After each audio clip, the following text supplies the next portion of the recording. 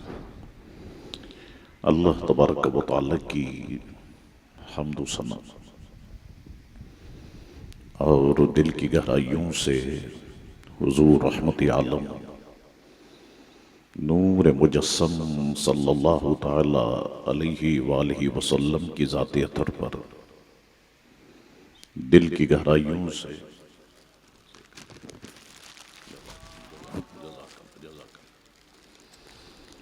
दुरूद पाक पढ़ लेने के बाद वाजिब ताज़ीम लायक तकरीम हज़रात उलमाए किराम,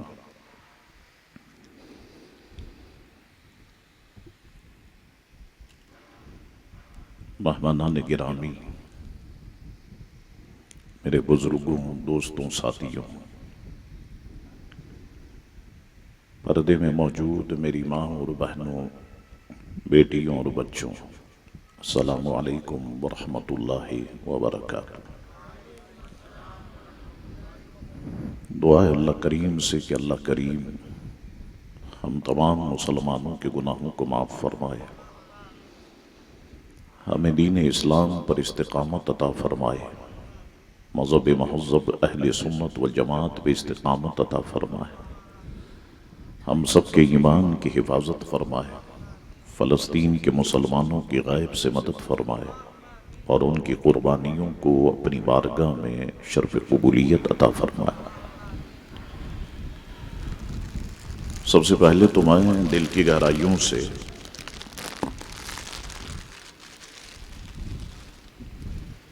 हुसैनी अलायंस के जो मेरे साथी हैं,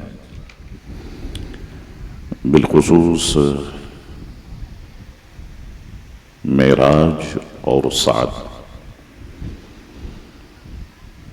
इन दोनों साथियों को, अपने इन दोनों भाइयों को इस अजीम शान ख़त्म नबूवत कॉन्फ्रेंस के इनेकाद पर मुबारकबाद पेश करता हूँ। हुसैनी अलायंस के जितने जिम्मेदारान हैं, सबको मैं दिल की गहराइयों से इस कॉन्फ्रेंस के इनेकाद पर मुबारकबाद पेश करता हूँ। आप यकीन जानें कि इन बच्चों ने इस महफिल को सजाने में बड़ी मेहनत की है और इस महंगाई के दौर में जलसा करना कोई आसान काम नहीं है, वो भी किसी हॉल में कॉन्फ्रेंस का इनेकाद करना बहुत मुश्किल है। एक तो साउंड का पैसा बहुत ज्यादा, दूसरा फिर हॉल का किराया ज्यादा, तीसरा फिर लोगों को जमा करना, मोटिवेट करना, यहां पर लाना, ये बड़ा मुश्किल काम है। फिर जलसा करने वाले ये सोचते हैं कि यार मौलवी साहब कितने पैसे लेंगे, नात ख्वां हजरात कितने पैसे लेंगे। तो अगर आप अपनी गली में भी जलसा करना चाहें तो 2-2.5 लाख रुपया वैसे ही लग जाता है।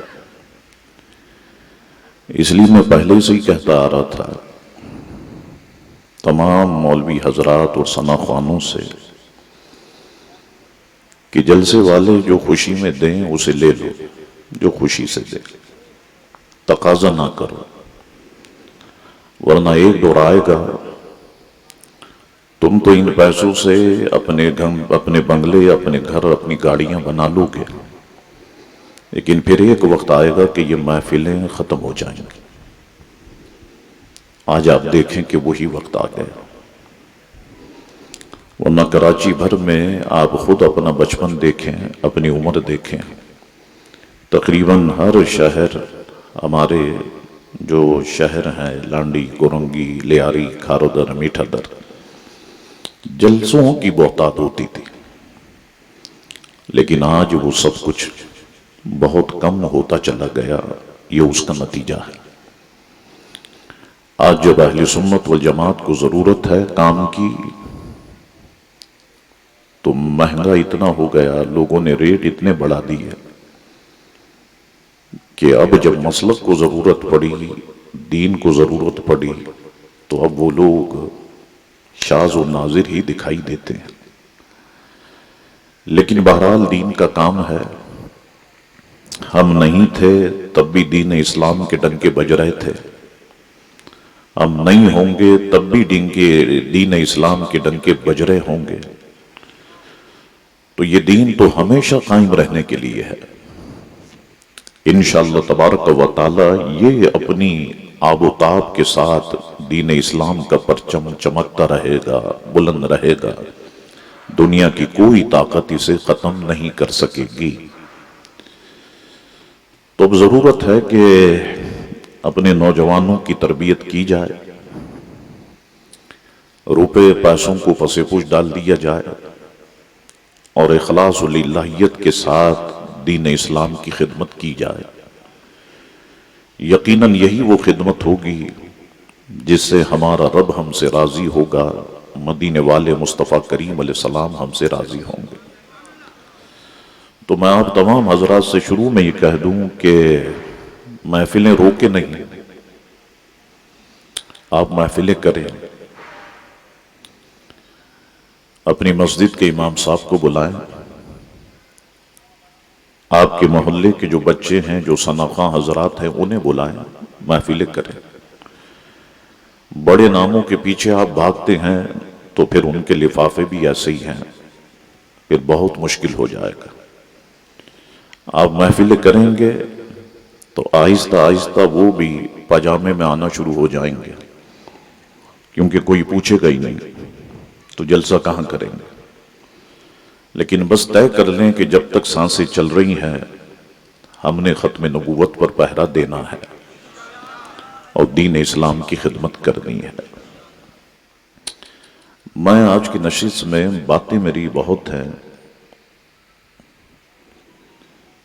और तारीखी एतबार से भी कई बातें गुफ्तगू का हिस्सा होंगी। जब महसूस करूंगा कि आप थक चुके हैं तो फिर मैं गुफ्तगू को इख्तिताम की तरफ ले जाऊंगा। लेकिन आपने सारी तवज्जो रखनी है और इस गुफ्तगू को आपने अच्छी तरह से अपने दिलो दिमाग में बिठाना है। अल्लाह रब्बुल इज़्ज़त गुफ्तगू में आसानी पैदा फरमाए और मेरी ज़ुबान की हिफाजत फरमाए, गुफ्तगू को समझने की तौफीक अता फरमाए। जो आयत मुक़द्दसा मैंने क़ुतब शरीफ के बाद तिलावत की, बहुत ही मशहूर और मारूफ आयत मुक़द्दसा है। 22वां पारा सूरह अहज़ाब आयत नंबर 40 है। फरमाया गया, मा कान मुहम्मदुन अबा अहदिम मिन रिजालिकुम वलाकिन रसूलुल्लाहि व खातमुन नबिय्यीन व कान अल्लाहु बिकुल्लि शैइन अलीमा। मोहम्मद मुस्तफ़ा सल्लल्लाहु अलैहि वसल्लम तुम में से किसी मर्द के बाप नहीं, लेकिन अल्लाह के रसूल हैं और आखिरी नबी, और अल्लाह हर शय को खूब जानता है। नंबर 1 ये जहन में रखें कि खत्म नबूवत का अकीदा इस्लाम के बुनियादी अकायद में से है। हुजूर अलैहिस्सलाम के ज़ाहिरी ज़माने मुबारक से लेकर आज तक उम्मत मुस्लिमा इस अकीदे पर कायम है कि हुजूर अलैहिस्सलाम के बाद नबूवत का दरवाज़ा बंद हो गया, अब कोई नया नबी और रसूल नहीं आएगा। दूसरी ये बात ज़हन में रखें कि अल्लाह रब्बुल इज़्ज़त ने अपने महबूब अलैहिस्सलातु वस्सलाम को नूर बनाकर इस कायनात में भेजा, और हुजूर का नूर एक ऐसा नूर है जो कयामत तक बुझने वाला नहीं है।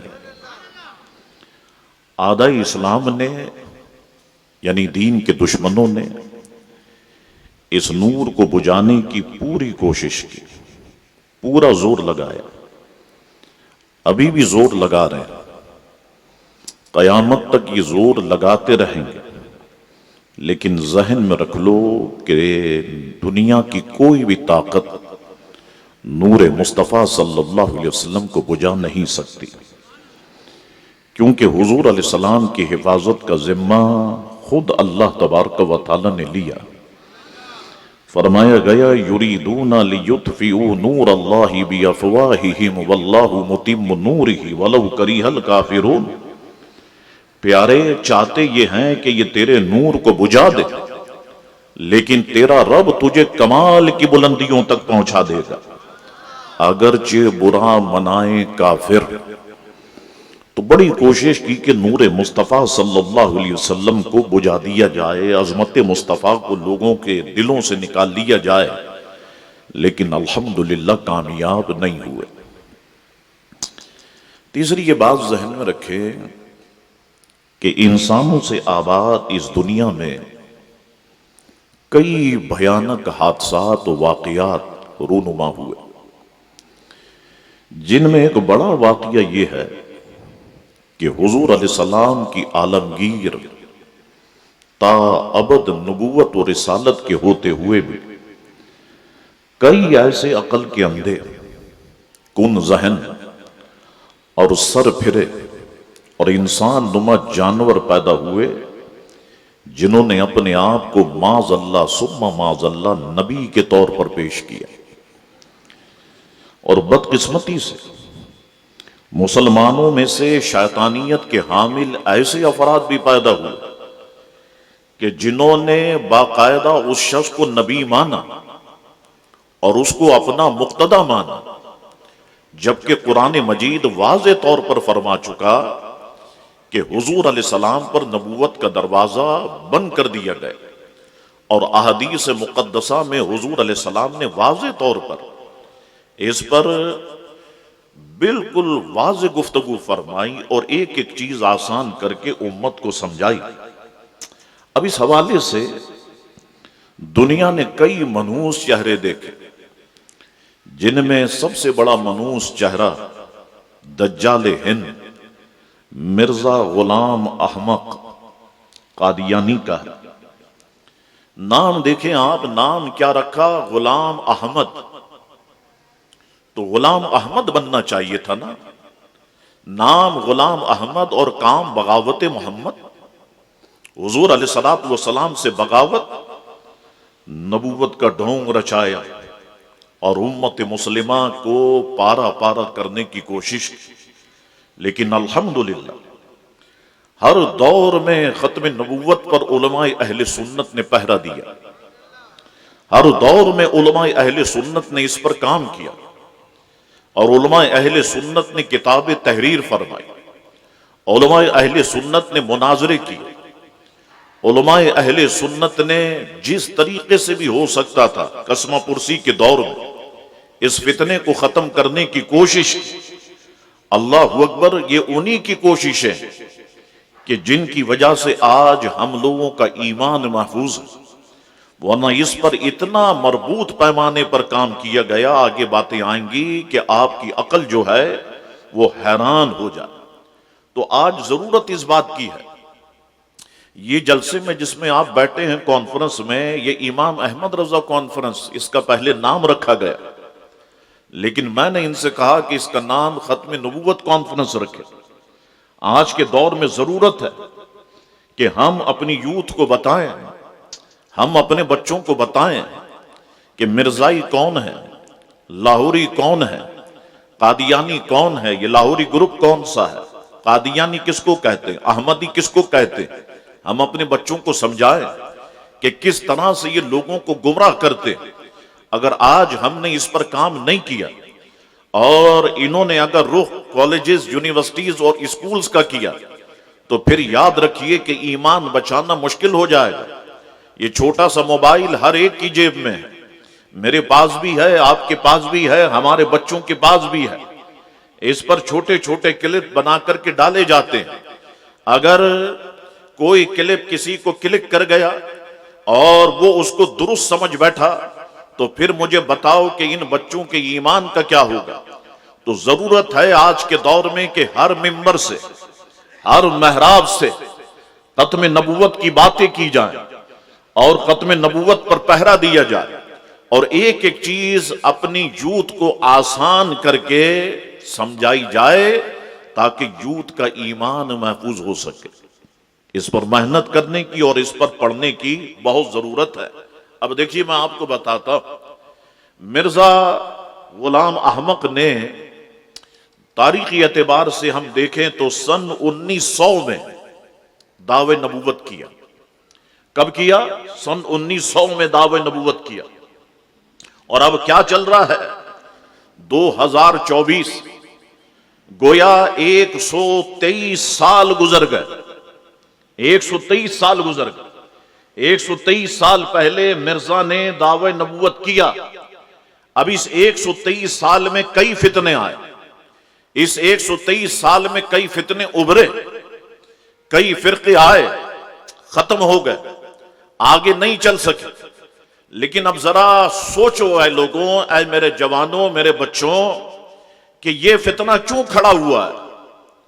हर साल कोई ना कोई शोशा क्यों छोड़ा जाता है? इस पाकिस्तान के अंदर ये फितना क्यों खत्म नहीं हो रहा? ये हर साल क्यों एक नया लिबादा ओढ़कर अपनी शक्ल उठाता है? क्या वजह है? क्यों ये फितना उठता है? इसको सोचो ठंडे दिल से। अफगानिस्तान में ये फितना नहीं है, ईरान में ये फितना नहीं है, इराक में ये फितना नहीं है, टर्की में ये फितना नहीं है, शाम में ये फितना नहीं है, लबनान में ये फितना नहीं है, मिस्र में ये फितना नहीं है, हिंदुस्तान में भी इतना मजबूत ये फितना नहीं है। आखिर ये फितना सर उठाता है तो पाकिस्तान ही में क्यों उठाता है? अब इसको समझिएगा। बात यह है कि इस फितने के पीछे जो कुव्वतें हैं जो काम कर रही हैं, वो इक्तिसादी लिहाज से, माशी लिहाज से, आसानी से समझाऊं कि मालो दौलत के लिहाज से बड़ी स्ट्रांग है, बड़ी मजबूत है। उनके लिए $1,00,000, 2 लाख डॉलर या इससे भी ज्यादा, $1 अरब खर्च कर देना कोई मसला नहीं है उनके लिए। और वो खर्च करते हैं, वीजे जारी करते हैं, नेशनलिटीज दी जाती हैं, वहां पर ठहराया जाता है अपने अपने ममालिक के अंदर, और इस फितने को मुकम्मल तौर पर सपोर्ट किया जाता है। लेकिन सवाल यह है कि पाकिस्तान निशाना क्यों? ईरान क्यों नहीं है? सऊदीया क्यों नहीं है? इराक क्यों नहीं है? दीगर ममालिक क्यों नहीं है? पाकिस्तान क्यों है? क्योंकि जानते हैं ये लोग कि बर्रे सगीर पाको हिंद, बिलखुसूस अब तो ये तकसीम हुआ, पाकिस्तान बना, इनके दिलों के अंदर आमना के लाल की मोहब्बत कूट कूट के भरी हुई है। ये सब कुछ बर्दाश्त कर सकते हैं, लेकिन इश्क रसूल पर ये सौदा नहीं कर सकते, रसूलुल्लाह अलैहि सलाम से गद्दारी नहीं कर सकते, इस्लाम को ये धोखा नहीं दे सकते। एक बात तो ये, और दूसरा वो जानते हैं कि ये पाकिस्तान इस्लाम के नाम पर मारिज वजूद में आया। मदीने शरीफ के बाद दूसरी इस्लामी रियासत, दूसरी बड़ी रियासत जो इस्लाम के नाम पर बनी वो पाकिस्तान है। इस पाकिस्तान को खत्म करना चाहते, इस पाकिस्तान में इंतशार पैदा करना चाहते, इस पाकिस्तान में अपने लोगों के जरिए से, अपने पैसे के जरिए से आग और खून का बाजार गर्म करना चाहते हैं। अगर आप तारीख की किताबें पढ़ें तो इन्होंने कितना आग और खून का बाजार गर्म किया, और अब भी ये गर्म करना चाहते हैं। तो मैं अपने मुल्क के इदारों से कहता हूं, यकीनन इदारों के लोग यहां पर मौजूद होंगे, मैं अपने मुल्क के इदारों से कहता हूं, हम या रसूल अल्लाह कहने वाले मुहिब्बे वतन हैं। हम जहां अपने रसूलुल्लाह से मोहब्बत करते हैं, वहां हम पाकिस्तान से भी मोहब्बत करते हैं, क्योंकि ये पाकिस्तान हमारे बड़ों ने बनाया, हमारे अकाबरीन ने बनाया। तो ये फितना सर क्यों उठाता है? आप लोग इस पर तवज्जो क्यों नहीं देते? हमेशा हमेशा के लिए इस फितने को दफन कर दिया जाए, ताकि हमारे मुल्क में ये फितना सर ना उठाए। अगर आपने इस पर तवज्जो ना दी, इस पर ध्यान नहीं दिया, तो याद रखो कि ये आग और खून की होली खेलने से नहीं कतराएंगे। ये अपना काम करते करते इस नहज तक पहुंच सकते हैं। अब सोचिए, आपके 1900 में दावा किया है और 2024 चल रहा है, लेकिन हर साल ये फितना सर उठाता है, हर साल ये फितना सर उठाता है। आवाम भी सोचती है कि आखिर ऐसा क्यों है? तो इस पर मजबूत प्लानिंग के तहत काम हो रहा है। अब स्कूल, कॉलेजेस और यूनिवर्सिटीज के जो तलबा है वो पूछते हैं, शाह साहब मिर्जा को क्यों, कैसे लॉन्च किया गया, फिर मिर्जा को प्रमोट कैसे किया गया? जरा आप हमें तारीखी किताबों के हवालों से बताएं कि मिर्जा को क्यों लॉन्च किया गया, इसको किस तरह से प्रमोट किया गया। अब आओ, इसको समझने के लिए मेरे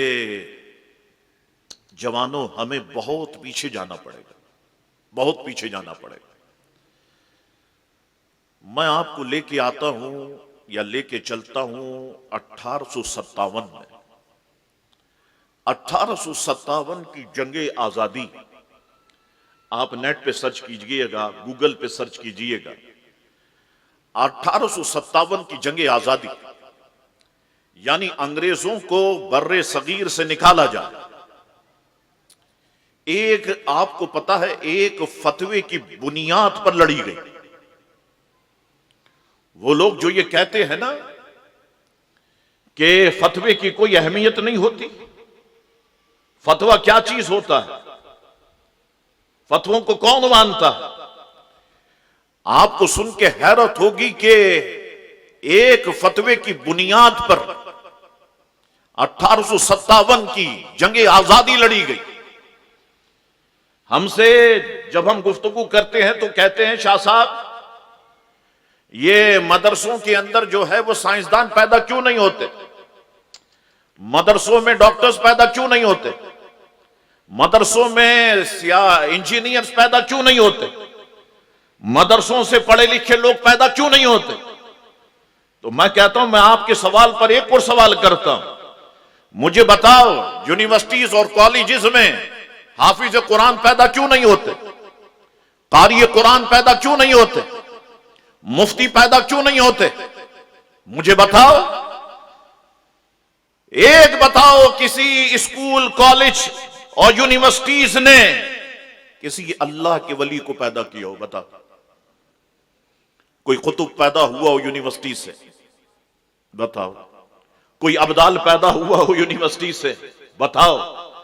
ये जितने भी आए अल्हम्दुलिल्लाह मदारिस से आए, मदारिस से आए। अब मदारिस का सिस्टम ऐसा बनाने की जरूरत है कि जिस पर काम किया जाए तो यकीनन सियासतदान भी पैदा हो सकते हैं, साइंसदान भी पैदा हो सकते हैं, इंजीनियर्स भी पैदा हो सकते हैं, डॉक्टर्स भी पैदा हो सकते हैं। तो कहते हैं कि ये पैदा क्यों नहीं होते। आओ, ये 1857 की जंगे आजादी एक फतवे की बुनियाद पर लड़ी गई। और जितने बैठे हो मेरी ये बात जहन में रखो कि उस फतवा देने वाली शख्सियत का ताल्लुक अल्हम्दुलिल्लाह अहले सुन्नत वल जमात से था। और उस अजीम हस्ती का नाम हजरत अल्लामा मौलाना फजल हक खैराबादी रहमतुल्लाहि ताला अलैह। हजरत अल्लामा फजल हक खैराबादी रहमतुल्लाहि ताला अलैह ने 1857 की जंगे आजादी का फतवा दिया कि गोरों को यहां से निकाला जाए। अल्लाहु अकबर। अल्लामा फजल हक खैराबादी, अब जब आप नेट पे जाएंगे इसको सर्च कीजिएगा कि वो कैसी शख्सियत। अल्लामा फजल हक खैराबादी 1797 सन ईस्वी में हिंदुस्तान के शहर खैराबाद में पैदा हुए। 32 वास्तों से आपका सिलसिला नसब हुजूर फारूक आजम रदी अल्लाह ताला से मिलता। अल्लाह रब्बुल इज्जत ने बड़ा हाफजा अता फरमाया। वालिद मोहतरम ने आपको शाह अब्दुल कादिर और शाह अब्दुल अजीज मुहद्दिस देलवी के यहां पढ़ने के लिए भेजा। सिर्फ 13 साल की उम्र में अल्लामा फजल हक खैराबादी ने दीन के तमाम उलूम को हासिल कर लिया। आप देखें, अल्लामा फजल हक खैराबादी 13 साल में दीन के उलूम को हासिल किया। और उधर आला हजरत इमाम अहले सुन्नत ने 13 साल 10 महीने और 5 दिन में दीन के तमाम उलूम को हासिल किया। फिर अल्लामा फजल हक खैराबादी ने सिर्फ 4 महीने में कुरान मजीद फुरकान हमीद हिफ्ज किया। और आला हजरत फाजिल बरेलवी ने सिर्फ 1 महीने में कुरान मजीद फुरकान हमीद हिफ्ज किया। अल्लाह अकबर। कैसे कैसे लोग अल्लाह तबारक व तआला ने हमें अता फरमाए। तो अल्लामा फजल हक खैराबादी रहमतुल्लाहि ताला अलैह, जब मैं तारीख की किताबें पढ़ता और आपकी सीरत पर लिखी हुई किताबों को जब पढ़ता हूं तो पता चलता है कि अल्लामा फजल हक खैराबादी अंग्रेजों से शदीद नफरत करते थे, अंग्रेजों की हर चीज से नफरत करते थे। अल्लामा फजल हक खैराबादी क्या, अल्लामा फजल हक खैराबादी का पूरा घराना ये अंग्रेजों का मुखालिफ था। आपके शहजादे कि जिनका नाम हजरत अल्लाह मौलाना अब्दुल हक खैराबादी रहमतुल्लाहि ताला, ये अंग्रेजों से बड़े मुतनफिर थे। और जब वक्त आखिर आया, बिस्तर पर लेटे हुए थे तो फरमाने लग गए, मैं तो अपनी उम्र में इस हिस्से में भी अंग्रेजों को यहां से जाते हुए नहीं देखा कि अंग्रेज यहां से चले जाए और हमारी जमीन खाली कर दे। लेकिन अल्लाह ताला तुम्हें वो रोशन दिन दिखाए, और जब तुम वो रोशन दिन देखो कि अंग्रेज जो है वो यहां से चला गया, तो मेरी कब्र पर आकर के बता देना कि हजरत अंग्रेज यहां से चला गया। अल्लाह अकबर। 15 अगस्त 1947 यानी 1947 के दिन अल्लामा सैयद नजमुद्दीन रिजवी खैराबादी रहमतुल्लाह अलैह ने आपकी कब्र शरीफा पर आकर मीलाद शरीफ की महफिल मुनक्किद की, कुरान पानी हुई और आपकी कब्र पर यह कब्र सुनाई कि हजरत अंग्रेज अब इस मुल्क से चला गया। तो इतनी नफरत अल्लामा फजल हक खैराबादी रहमतुल्लाहि ताला अलैह और आपके घराने को। अल्लाह अकबर। सवाल यह है कि अल्लामा फजल हक खैराबादी रहमतुल्लाहि ताला अलैह का ज़हन अंग्रेजों को क्यों कबूल नहीं कर रहा था? क्या बात थी ऐसी? तो अल्लामा फजल खैराबादी की सीरत नास पर लिखी गई बाज कुतुब में अल्लामा फजल खैराबादी का एक नामुकम्मल फारसी जुबान का मकतूब मौजूद है, यानी जो आपने फारसी जुबान में लिखा, जिसमें अंग्रेजों की हुकूमत के ओछे हथकंडों को तफसील के साथ बयान किया। और बास अहले इल्म कहते हैं कि यह मकतूब खानदान मुगलिया के आखिरी चश्मो चिराग बहादुर शाह जफर के नाम आपने इस मकतूब को लिखा। अल्लाह अकबर। उसमें जो जो बातें अल्लामा फजल खैराबादी ने बयान की, जिन चीजों की निशानदेही की, बिल्कुल वैसे ही हुआ। कयादत का काम यह होता है कि कयादत दूर तक देखे कि अभी अगर हम ये स्टेप उठा रहे हैं तो इसके नताइज क्या निकले, पीछे तक देखना चाहिए। अल्लामा फजल खैराबादी के इस खत को आप देखें, मैं एक एक करके आपकी खिदमत में पेश करता हूं, पॉइंट्स बना करके। नंबर 1, यहां के बाशिंदे जो मुलाजमत, तिजारत, ज़राअत, जमींदारी करते हैं, जब से अंग्रेज यहां पर आया है तो उसने माश के तमाम मसाइल महदूद कर दिए हैं, तमाम वसाइल महदूद कर दिया। नंबर 2, मुलाजमत के दरवाजे शहरियों पर बंद कर दिए गए। नंबर 3, पूरी तिजारत पर अंग्रेज का कब्जा हो चुका है। नंबर 4, कपड़ा, सूत, ज़ुरूफ या ज़रूफ, घोड़े वगैरह तक इंग्लिस्तान से मंगाकर फरोख्त किए जा रहे हैं और इससे खासी नफा हासिल किया जा रहा है। बेवाओं की मां जो कि चरखा काटने, रस्सियां बटने, चक्की पीसने पर मौकूफ है, पंचक्कियां लगाकर उसके जरिए से जरिए माश को खत्म कर दिया गया है। अंग्रेज अपने इख्तिदार के इस्तेकाम और दवाम के लिए तमाम अहले हिंदुस्तान को नसरानी बनाने की कोशिश कर रहा है। किसी ने पूछा, अल्लामा फजल खैराबादी वो नसरानी कैसे बनाएगा? का वो जदीद निजाम तालीम लेकर के आएगा, जदीद निजाम तालीम लाएगा, हर चीज तब्दील हो जाएगी। आज तुम पैजामा कुर्ता या शलवार कुर्ता या शेरवानी पहनने पर, वास्किट पहनने पर फक्र महसूस कर रहे हो, कल तुम पैंट शर्ट पहनने पे फक्र महसूस करोगे, टाई लगाने पर फक्र महसूस करोगे, कोट पहनने पर फक्र महसूस करोगे। स्कूल का यूनिफॉर्म भी वैसे ही बना दिया जाएगा। तुम्हारे बच्चों का जहन तब्दील किया जाएगा, इसे ब्रेन वॉश कर दिया जाएगा, मदारिस से नफरत पैदा कर दी जाएगी, मदारिस से दूर कर दिया जाएगा। क्या जरूरत है कुरान मजीद हिफ्ज करने की? क्या जरूरत है दीनी किताबें पढ़ने की? क्या जरूरत है फिक्र की किताबें पढ़ने की? अपनी मर्जी से अपनी जिंदगी गुजारो, क्या जरूरत है ऐसा करने की? ये अंग्रेज करेगा। आवाम को मजबूर और अपना दस्ते निगर बनाने के लिए हिंदुस्तान की तमाम अजनास और गल्ले को खरीदेगा ताकि माश के जराए मफकूत हो जाएं और लोग हमसे अजनास और गल्ला खरीदने पर मजबूर हो जाएं। आखिरी बात कहता हूं, आखिर में लिखा मेरी निगाहें देख रही हैं, यह है क़यादत की अजमत। मेरी निगाहें देख रही हैं, एक वक्त आएगा कि अंग्रेज सिखों और हिंदुओं को खरीदने में कामयाब हो जाएगा, मुसलमानों के खून से होली खेली जाएगी, मस्जिदें ढा दी जाएंगी, जो बचेंगी उनमें अजान और नमाज पर पाबंदी लगा दी जाएगी, मुसलमान औरतों को कैदी बना दिया जाएगा, फिर उन्हें लौंडियां बनाकर बाजार में फरोख्त किया जाएगा। ये वजह है कि मैं अंग्रेजों से नफरत करता और मेरा पूरा खानदान अंग्रेजों से नफरत करता है। जैसा अल्लामा फजल हक खैराबादी ने कहा, खुदा की कसम तारीख की किताबें उठाओ, वैसा ही हुआ। मैं बताता हूं आपको, फतवा जिहाद जारी किया, 4 माह से ज्यादा जिहाद जारी रहा, मुसलमान अपनों की गद्दारी और गैरों की साजिश का शिकार होकर जंग हार गए, अंग्रेज सिखों को खरीदने में कामयाब हो गया, हिंदुओं की अक्सरियत बदलते हुए हालात को देखकर अंग्रेजों की वफादार बन गई। नताइज क्या निकले?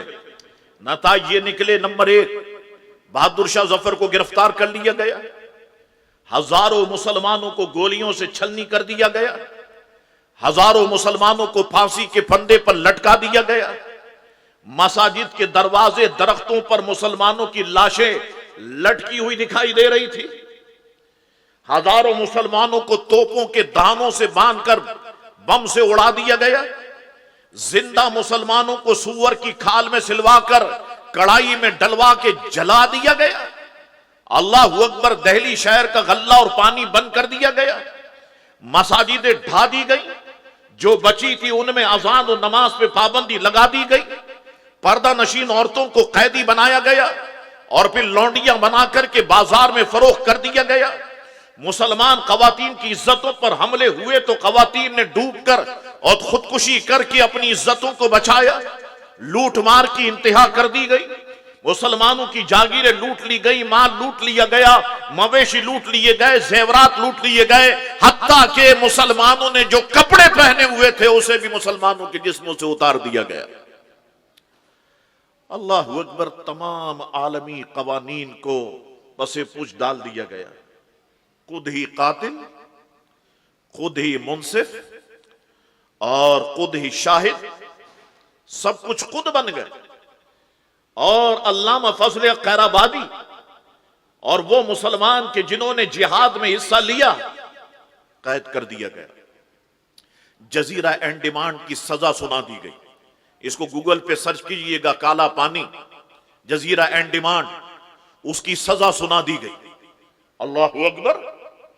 अब देखें आप, अब उलमा की जमात जब गिरफ्तार हुई और जजीरा एंड डिमांड पहुंची, अल्लाहू अकबर, अब इसमें मुनीर शिकवाबादी थे, मुफ्ती इनायत अहमद काकुरवी थे, इसमें मजहर करीम दरियाबादी थे, अल्लामा फजल खैराबादी थे।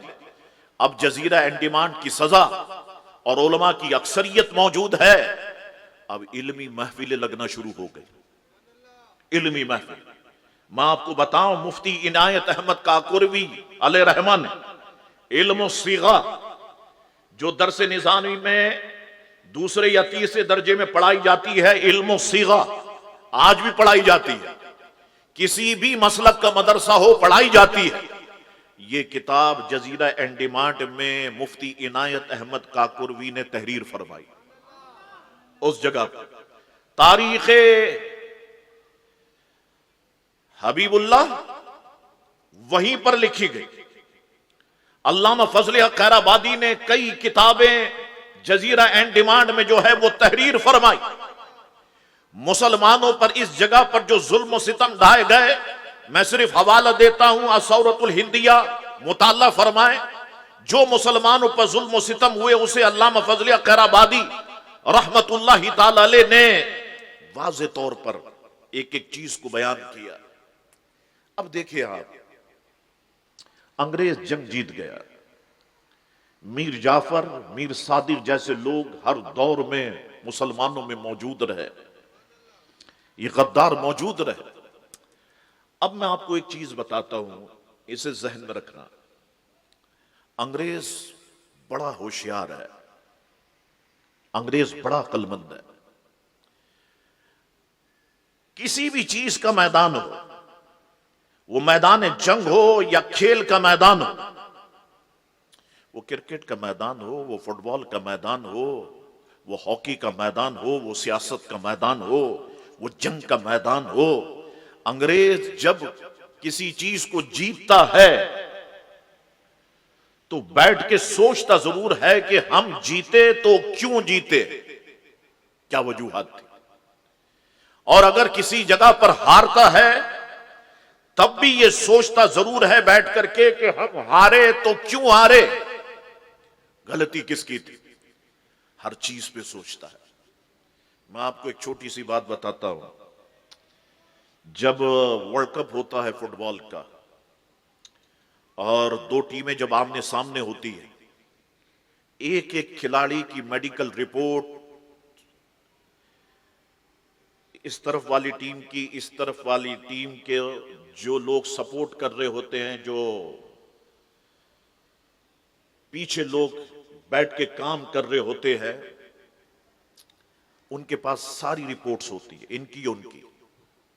फला खिलाड़ी में खराबी क्या है, कौन कितनी जल्दी गुस्सा करता है, किसका ऑपरेशन हुआ या नहीं हुआ, किसको कहां पर हिट किया जाए तो वह आगे खेल खेलने से लाचार हो जाएगा, बाहर जाकर के बैठेगा। एक एक चीज को देखते हैं, फिर मैदान में उतरते हैं तो उस खिलाड़ी को अपनी नजर में रखते हैं और फिर किसी तरह से उसको जो है वो जख्मी कर दिया जाए, किसी तरह से चोट लगाई जाए ताकि वो मैदान से बाहर हो तो दूसरा आ जाए। हमें खतरा इन चार खिलाड़ियों से है, हर चीज के बारे में सोचते हैं। अब ये जंग तो जीत गए, जंग आजादी 1857 की। अब ये सर जोड़ करके बैठे और आपस में ये सोचने लगे कि वो कौन सी चीज ऐसी है जो यकदम मुसलमानों को एक प्लेटफॉर्म पे जमा कर देती है। वो क्या चीज है जो मुसलमानों को मुत्तहिद कर देती है। हम बिखेरने की कोशिश करते हैं, फिरके बनाते हैं, पैसा खर्च करते हैं, लेकिन कोई चीज ऐसी है जो दोबारा से इन्हें एक प्लेटफॉर्म पे लाके खड़ा कर देती है। सोचो, बड़े बड़े मुदब्बिर बैठे, सियासतदान बैठे, मेंबरान पार्लियामेंट बैठे, सारा दिमाग बैठा, क्या किया जाए ऐसा। इस चीज को पता तो करो कि कौन सी चीज ऐसी है, जरा डिस्कस करें इस पर। आपको सुन के हैरत होगी, कई बार सोचने के बाद इस नतीजे पर पहुंच गए कि वो सिर्फ और सिर्फ आमना के लाल प्यारे मुस्तफा करीम अलैहिस्सलाम की मोहब्बत है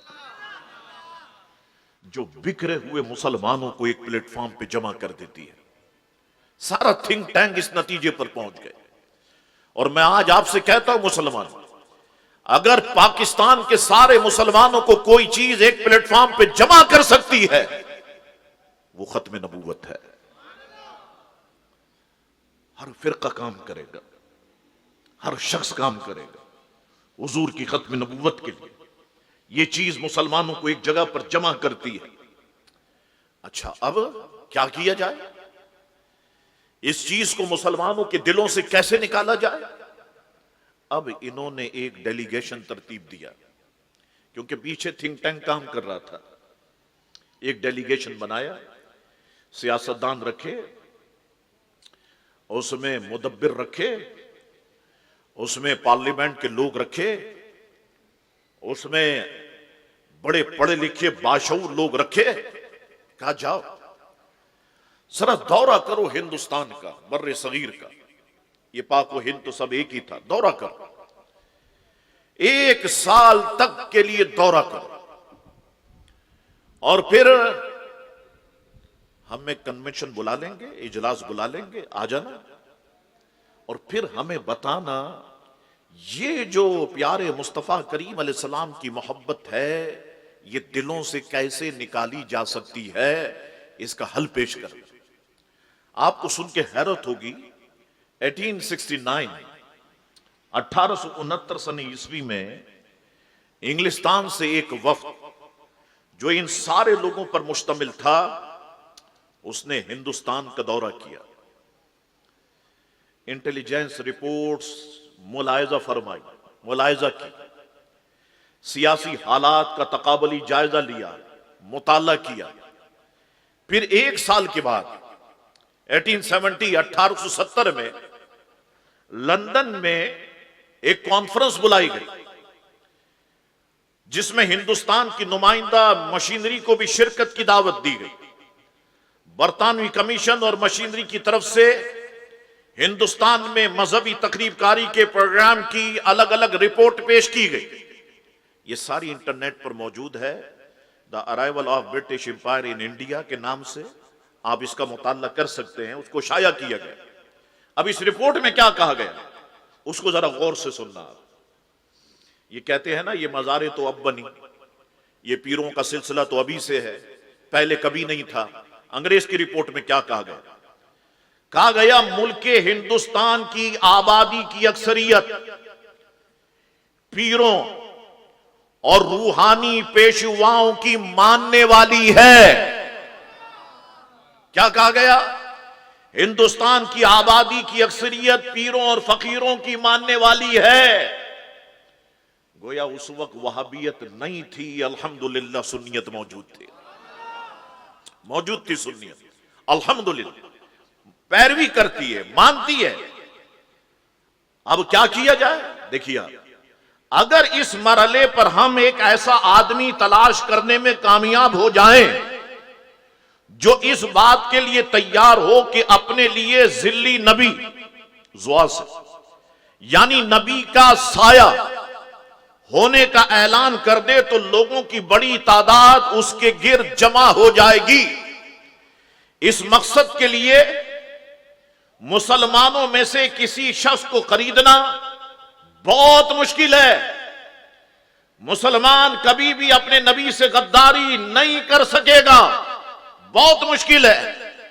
लेकिन अगर इस पर काम किया जाए और एक शख्स तैयार कर लिया जाए और वो शख्स दावे नबूवत करे, उसे सरकारी सरपरस्ती में हम परवान चढ़ाएंगे।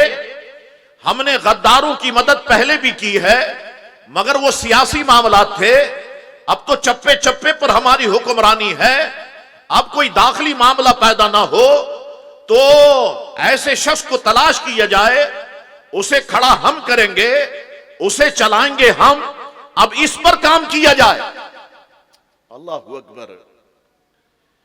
मेरे दोस्तों, नौजवानों, बुजुर्गों, इस पर बाकायदगी से प्लानिंग के तहत काम शुरू हुआ। उस वक्त जो गवर्नर था पंजाब, उसका नाम था सर जॉन लॉरेंस। इसने ड्यूटी लगाई डेप्यूटी कमिश्नर सियालकोट पाकिस्तान के जिम्मे कि किसी मुनासिब आदमी को लेकर के आओ, तैयार करो, जो अंग्रेजी हुकूमत की सरपरस्ती में दावा नबूवत करे और हुजूर अलैहिस्सलाम से जो मुसलमानों की मोहब्बत है उसको कता कर दे। इस पर काम करो। अब मैं मुख्तसरन आपको लेके चल रहा हूं तारीख के सफात से। तो डेप्यूटी कमिश्नर सियालकोट ने 4 अफराद के इंटरव्यूज लिए, 4 अफराद को बुलाया। नबी का इंटरव्यू हो रहा है, सुनिए आप। 4 अफराद को बुलाया, सवालात और जवाबात हुए। उनमें मिर्जा को सिलेक्ट किया गया। अब एक सवाल है कि मिर्जा ही को सिलेक्ट क्यों किया गया, उन 3 को रिजेक्ट कर दिया गया, क्या वजह थी? का वजह यह थी कि मिर्जा का खानदान पहले ही से, शुरू ही से अंग्रेजों का वफादार चला आ रहा था। जब 1857 की जंग आजादी लड़ी गई तो मिर्जा ने खुद कहा, अपनी किताबों में एतराफ किया कि 1857 की जंग आजादी में हमारे घर वालों ने अंग्रेजों की 50 घोड़ों से मदद की। खुद इसने इसका एतराफ किया। तो अंग्रेजों का वफादार था, इसलिए मिर्जा को मुंतखब कर लिया गया। अब यहां तक आपने गुफ्तगू मेरी समात फरमाई। 12:56 हो चुके हैं। अगर आप कहते हैं तो मैं गुफ्तगू बंद कर देता हूं अब। बोले आप अल्लाह। लेकिन दोस्तों ये देखो, ये सीखना बहुत जरूरी है, ये जानना बहुत जरूरी है।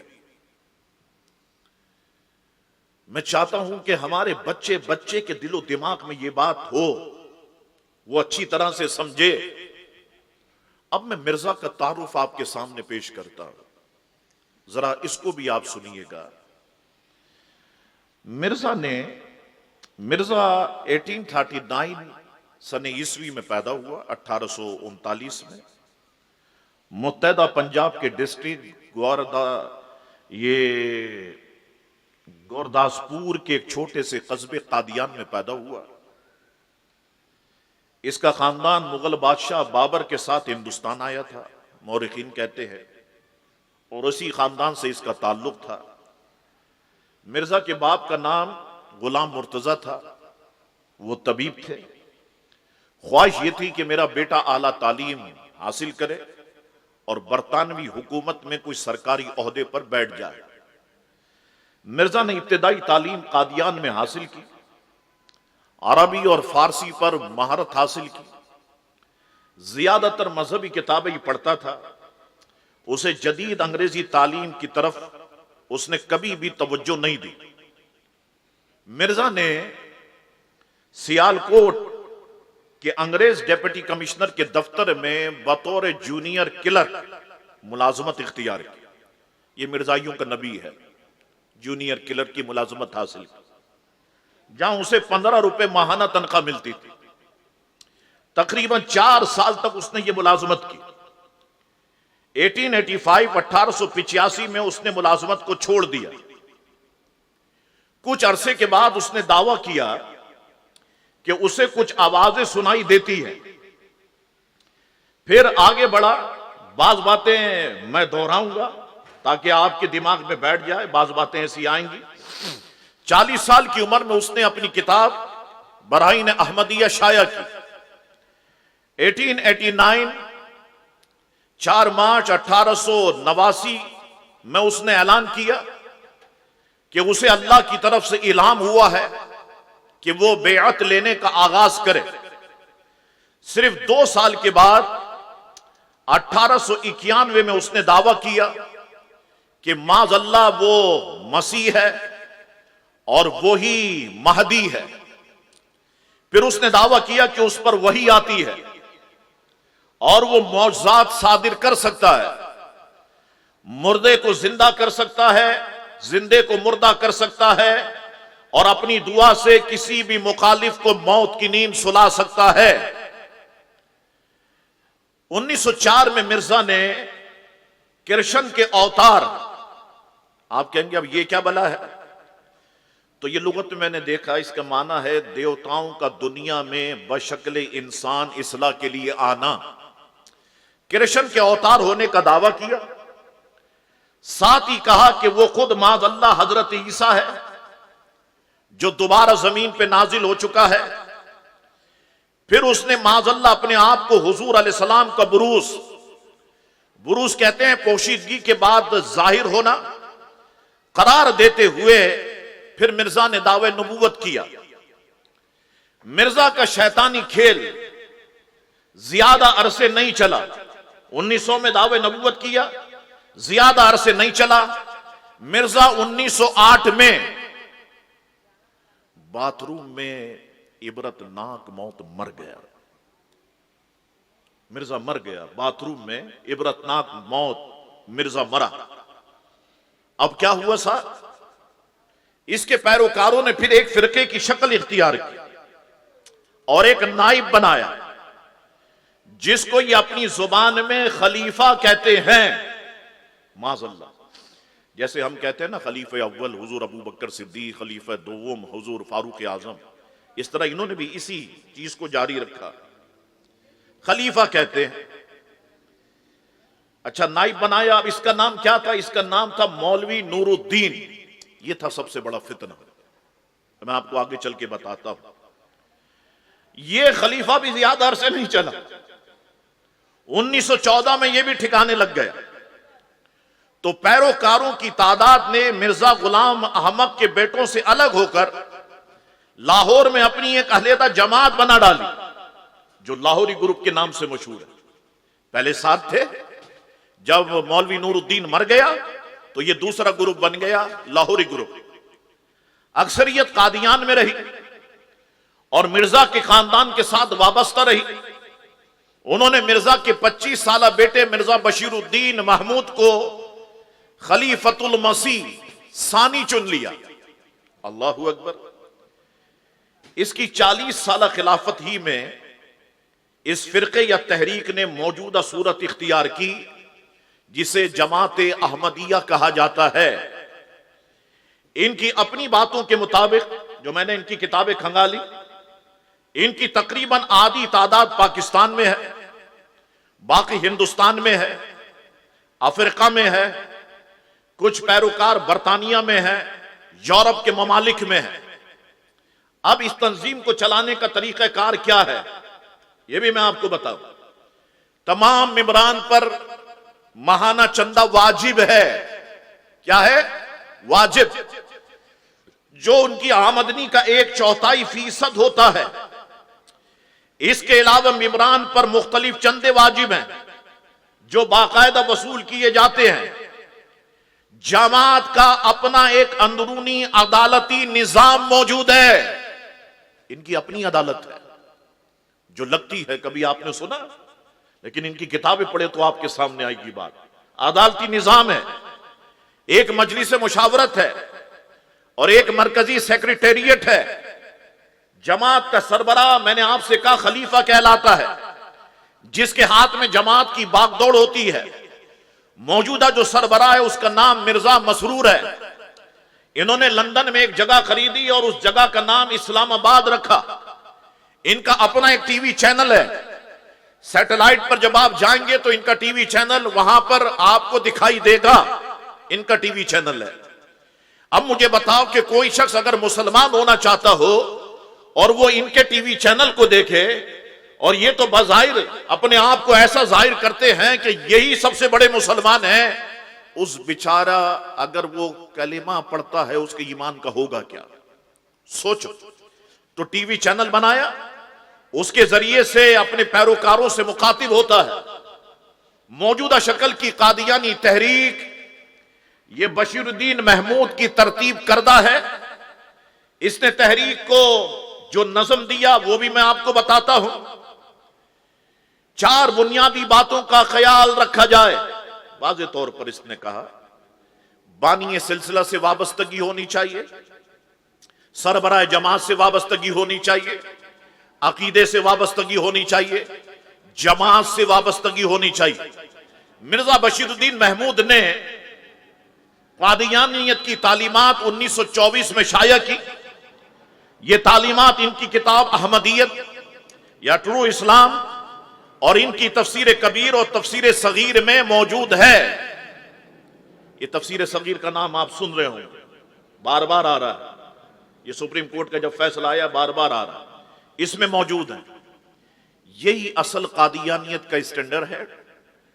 अच्छा साहब, अगर आज कोई शख्स कादियान का कबूल करता है तो उसे सरबराह जमात के सामने ये अल्फाज अदा करने पड़ते हैं। गौर से सुनना, जो बातें मैं कह रहा हूं, जो इनका स्टैंडर्ड है वो मैं आपको बताता हूं। क्या करना पड़ता है सरबराह जमात के सामने?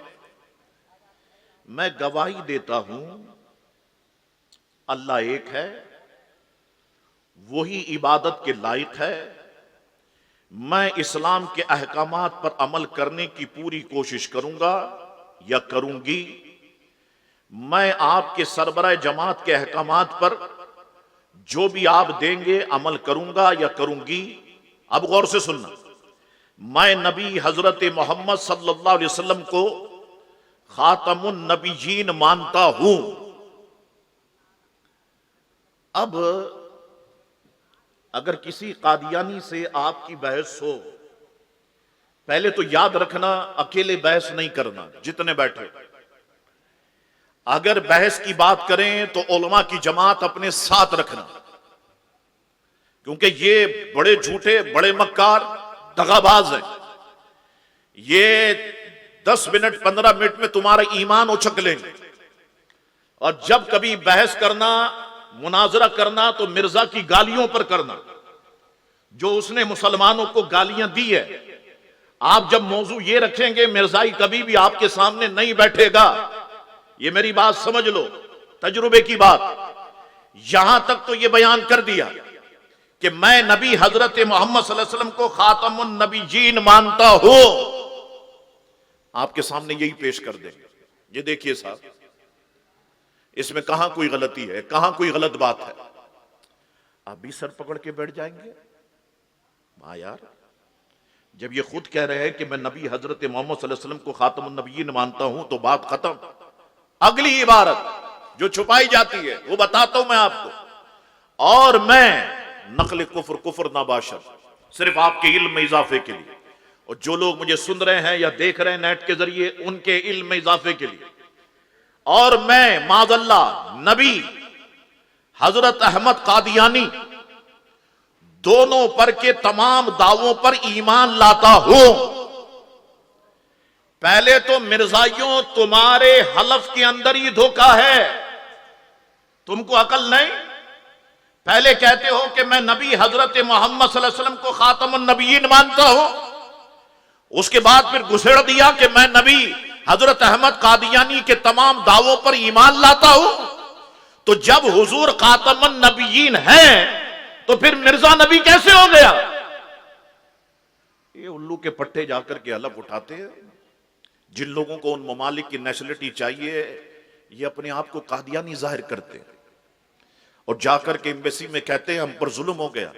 वहां जाकर के असाइलम लेते हैं, हम चूंकि कादियानी हैं, हमें मार दिया जाएगा पाकिस्तान में, हमें कत्ल कर दिया जाएगा, और उसके लिए पैसा इस्तेमाल करते हैं। मलाला को इस्तेमाल किया। नेट के ऊपर जाएं, किताब का नाम आई एम मलाला, उसमें देखें।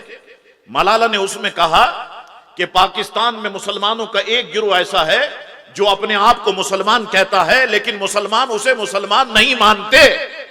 उसको इस्तेमाल किया। दूसरा, वो हिंदुस्तान का क्रिकेटर जो अभी मजाहिया शो में दिखाई देता है, सिद्धू, उसको इस्तेमाल किया। आपको वीडियो मिल जाएंगी यूट्यूब पर। यह है मिर्जाइयों का हलफनामा जो मैंने आपके सामने रखा। अल्लाह अकबर। आगे बढ़ता हूं मैं। मिर्जा गुलाम अहमद 1908 में जब मरा तो मौलवी नूरुद्दीन उसका खलीफा बना। उस वक्त अब ग्रुप एक रहा। 1914 में मौलवी नूरुद्दीन मर गया तो एम मोहम्मद अली ने अहमदी जमात से अलहदगी इख्तियार करके नया ग्रुप तश्कील दिया जो लाहौरी जमात कहलाती है। जमात अहमदिया से लाहौरी ग्रुप का बुनियादी इख्तिलाफ यह है, सुनिएगा, हो सकता है कोई लाहौरी आपसे टकरा जाए, कि वो मिर्जा को नबी नहीं मानते। ये कहते हैं हम मिर्जा को नबी नहीं मानते।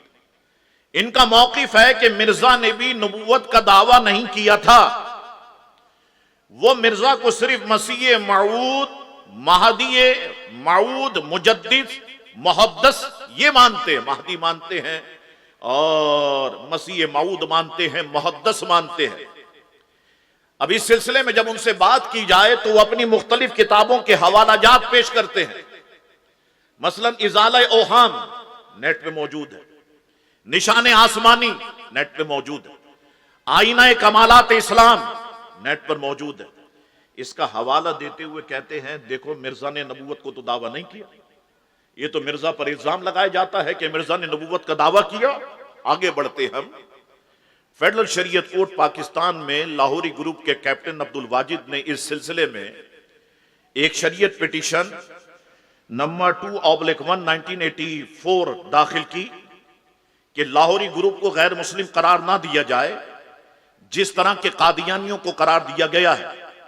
फेडरल शरीयत कोर्ट में समाअत के दौरान जब उससे कहा गया कि मिर्जा के दावे नबूवत के सिलसिले में उसकी 1901 से 1908 तक की जो किताबें हैं, खास तौर पर एक गलती का इजाला, उससे अपना नुक्ता नजर साबित करो, वो नहीं कर सका।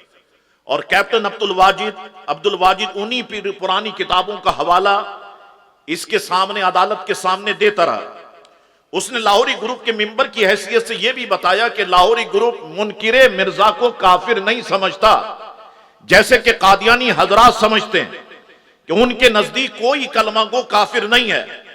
लेकिन जब उससे अदालत ने यह पूछा कि जो मिर्जा को काफिर समझता हो उसके बारे में तुम क्या कहते हो, कहने लगा वो काफिर है। फेडरल शरीयत कोर्ट ने फैसले में लिखा दोनों बातें बेबुनियाद है, कोई सर पैर नहीं है। अल्लाह अकबर।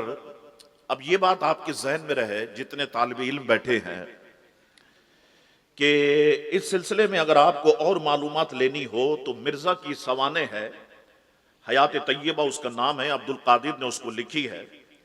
उसमें एक जगह पर उसने लिखा कि 1914 तक लाहौरी ग्रुप का बानी एम मोहम्मद अली मिर्जा को नबी तस्लीम करता रहा है। आगे जाकर के सफ़ा 300 पर लिखा कि एम मोहम्मद अली के अखबार पैगाम सुलह बतारीख 16 अक्टूबर 1913 का एक इख्तिबास दर्ज किया कि हम हजरत मसीह मऊद महदी मऊद को इस जमाने का माजल्ला नबी रसूल और नजात दहिंदा मानते हैं। पहले ये भी मानता था, लेकिन अब बाद में कहने लगा कि हम नहीं मानते, लेकिन पहले मानता था। अल्लाह अकबर। अब हम थोड़ा सा आगे बढ़ते हैं। अब जब ये मिर्जा का मामला चला और दुनिया में ये कादियानी फिरका जब मारिज़ वजूद में लाया गया, अब मैं आपको अदालती फैसलों की तरफ लेकर के आता हूं ताकि आपको नॉलेज होनी चाहिए इस बारे में। सबसे पहला मुकदमा कादियानियों के खिलाफ कहां दर्ज हुआ? मॉरिशस में दर्ज हुआ। अफ्रीका में एक जगह मॉरिशस बहुत खूबसूरत जगह है, मैं गया नहीं हूं लेकिन मैंने सुना है। मॉरिशस की अदालत में 25 फरवरी 1919 मुकदमा दायर किया गया। मॉरिशस में रोजबल एक मस्जिद पर कादियानियों ने कब्जा करके मुसलमानों को नमाज पढ़ने से रोक दिया। कब्जा इन्होंने किया। ये दुनिया में जो ढंडोरा पीटते हैं ना, हम पे जुल्म किया जाता है, हम पे जुल्म किया जाता है, ये हम मुसलमानों पे जुल्म करते हैं। अब इनके खिलाफ अगर बोलेंगे तो ये सफीरों को खत लिखते हैं, कौंसलेट को खतूत लिखते हैं, साहब ये मौलवियों को हमारे मुल्क में इधर दाखिल नहीं होने देना, अपने मुल्क में नहीं लाना, ये इस तरह की बातें करते हैं।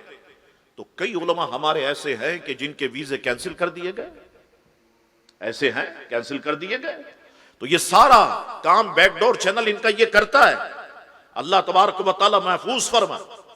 अच्छा साहब, मुसलमानों को नमाज पढ़ने से रोक दिया गया। अब सुनिए जरा आगे। आबादी में तकरीबन 500 मुसलमान थे और कादियानी कितने थे? सिर्फ 12। 500 मुसलमान आबादी में, कादियानी कितने? सिर्फ 12। वो ऐसे फुसफुसे मुसलमान, सिर्फ 12 आ गए और मस्जिद पे कब्जा कर लिया। 500 कुछ नहीं कर सके। अल्लाह अकबर। क्या ऐसा मुमकिन है कराची में?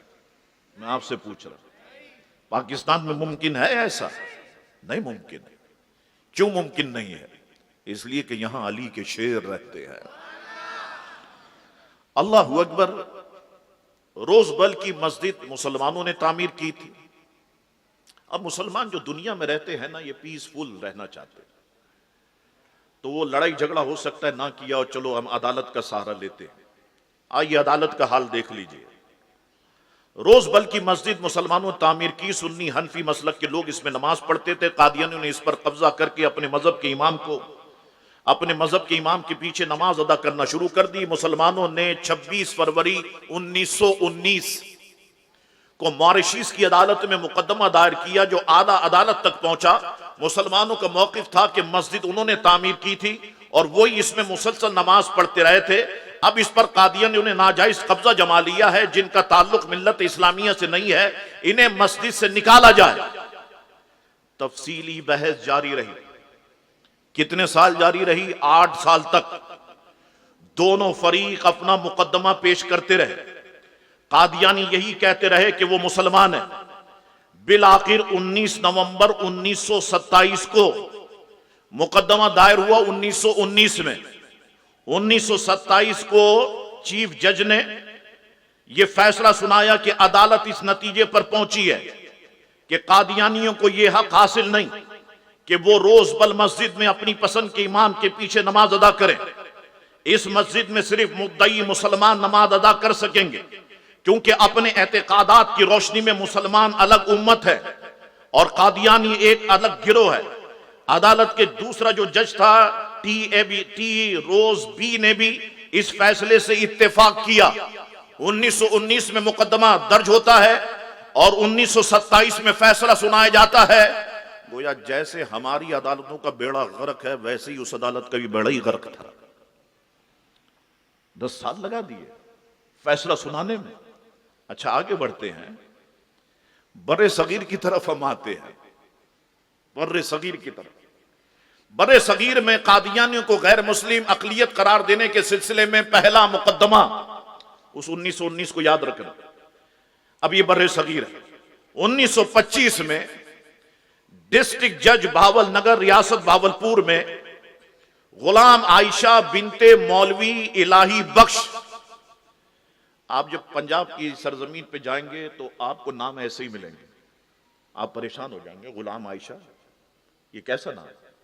ये गुलाम तो जो है वो आदमी के साथ लगता है, औरत के साथ कैसे लगता है? आपको नाम जो है वो ऐसे ही मिलेंगे, आप परेशान हो जाएंगे।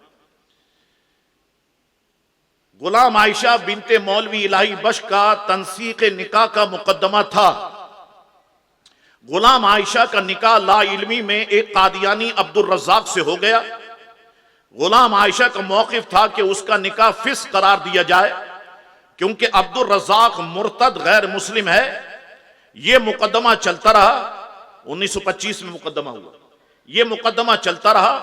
7 फरवरी 1935 को अदालत ने फैसला दिया, चूंकि मुद्दा अले अब्दुल रज़्ज़ाक कादियानी मुर्तद हो चुका है, इसलिए इर्तिदाद की वजह से निकाह फिस्क करार दिया जाए। गोया बर्रे सगीर की अदालतों का भी बेड़ा ही गर्क था। वो 10 साल तो तुमने उस औरत के निकाल दिए जिंदगी के, 10 साल के बाद फैसला सुनाते हो। इसलिए तो कहता हूं, पाकिस्तान में मुस्तफा करीम अलैहिस्सलाम का निजाम नाफिज करो। एक हफ्ते में फैसला नहीं मिले, मेरा नाम तब्दील कर देना। एक हफ्ते में फैसला ना मिले, नाम तब्दील कर देना। अल्लाहु अकबर। ये देखिए आप, ये बर्रे सगीर की अदालत। अल्लाहु अकबर। कयाम पाकिस्तान के बाद मुख्तलिफ मातहत अदालतों की जानिब से भी मुतादिद मुकदमात में कादियानियों को मुस्लिम उम्मा से खारिज एक अलग गैर मुस्लिम अकलियत करार दिया जाता रहा। Balochistan high court, Lahore high court, Sindh high court, supreme court में मुख्तलिफ मुकदमात में कादियानियों को गैर मुस्लिम करार दिया गया। अल्लाहु अकबर। ये सारी बातें आपके सामने मौजूद हैं। अब बातें तो बहुत सारी है जो आपसे करनी है, लेकिन वक्त भी जो है वो बड़ी तेजी से आगे बढ़ रहा है। 1:20 इसको हो चुके हैं। मैं आपको बताऊं दोस्तों, ये जिसको नबी मानते हैं मिर्जा को,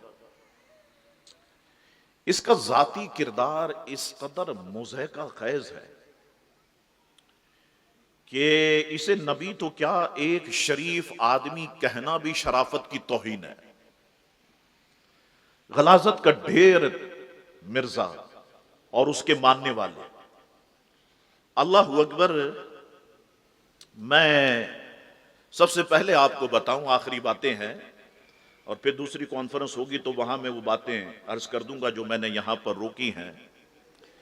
मिर्जा की तारीख पैदाइश, ये एक बड़ा लतीफा है। आप सुनेंगे तो आप भी हंसेंगे। पहले मैं नाम बता दूं, सीरतुल महदी जिल्द 2 सफा नंबर 150, मिर्जा बशीर अहमद MA उसका बेटा, उसने लिखी, अपने बाप के नाम की सीरत लिखी।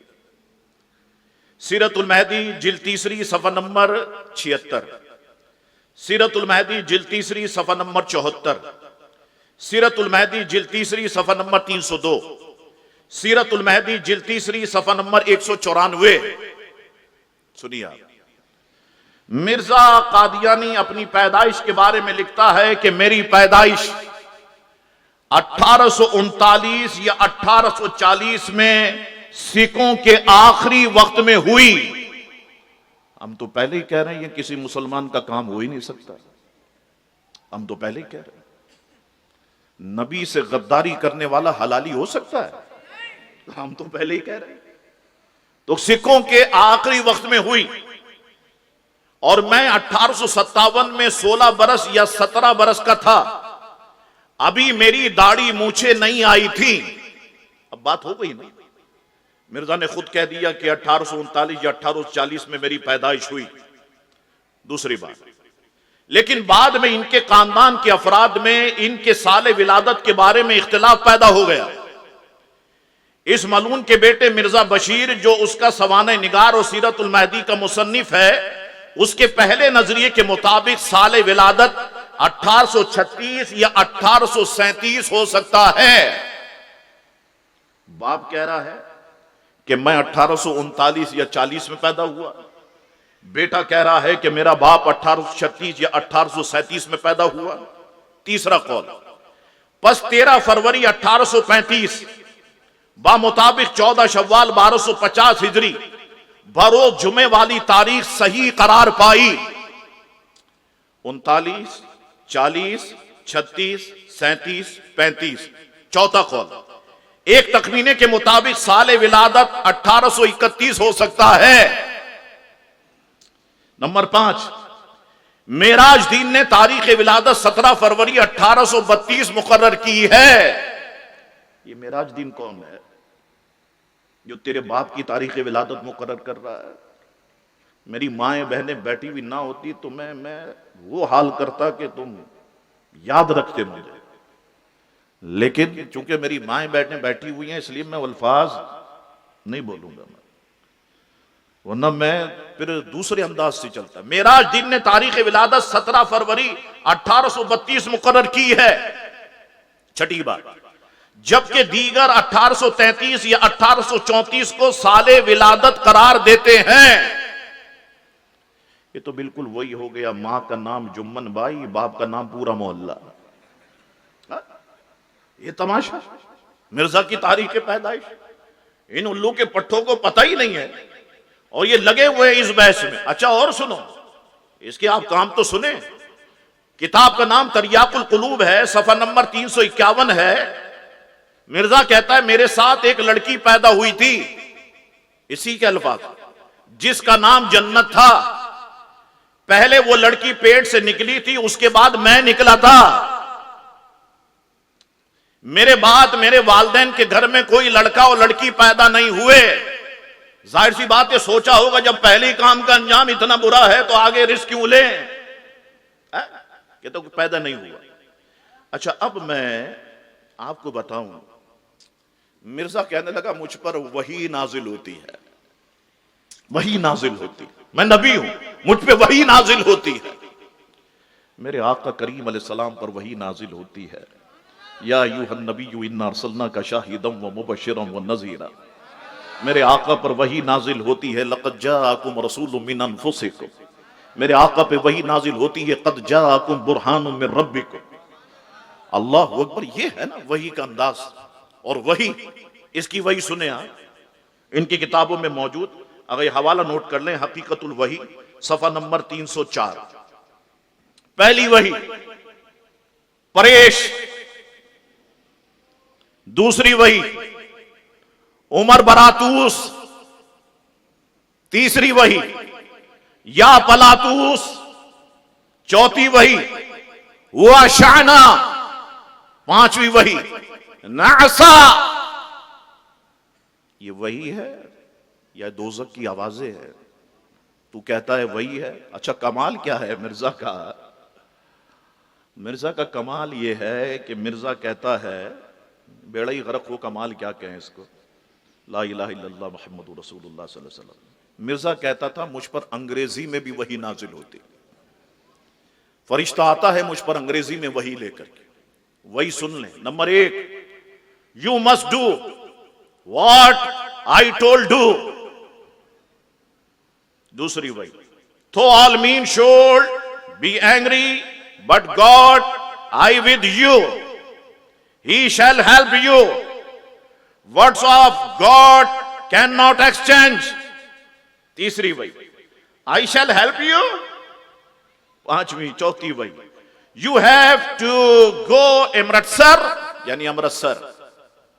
पांचवी वही, He halts in the जिला पेशावर, खैबर पखबला भी आ गया।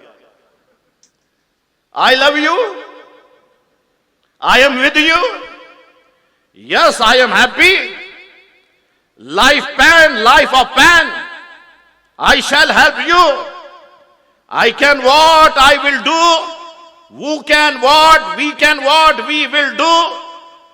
God is coming by his army. He is with you to kill enemy. The days shall come when God shall help you. Glory be to the Lord, God maker of earth and heaven. ये है जब मिर्जा की वहियों का हाल कि मुझ पर अंग्रेजी में भी वही नाजिल होती है। अच्छा साहब, कहते हैं मिर्जाई, ये जो हमारे मिर्जा थे ना, ये बड़े आजी पसंद इंसान थे, बड़े इनकिसारी पसंद इंसान, बड़े इनकिसारी थे। फिर शेर पेश करते हैं, दुर्रे समीन उर्दू किताब का नाम है, सफा नंबर 116, लिखा हुआ है, कर में खाकी हूं या करम में खाकी हूं, मेरे प्यारे ना आदम जाद हूं। शेर सुने आप, करम खाकी हूं, मेरे प्यारे ना आदम जाद हूं बशर की जाए नफरत और इंसानों की आर हूं। आप देखें कैसी आजजी है। मैंने कहा वाह कैसी आजजी है। वो तो कह रहा है करम खाकी हूं, मेरे प्यारे ना आदम जाद हूं, वो अपने आप को इंसान का बच्चा मानने के लिए तैयार नहीं, और तुम कुत्ते के बच्चों उसको नबी मानने के लिए तैयार हो, कहते हो कि वो नबी है। अल्लाह अकबर। बहरहाल जहन्नम का इतना बड़ा प्लाट है, अल्लाह ने उसे भरना तो है, और वो ऐसे लोगों से भरे जाएंगे। तो अल्लाह तबारक व तआला हमारे ईमान की जो है वो हिफाजत फरमाए। अल्लाह अकबर।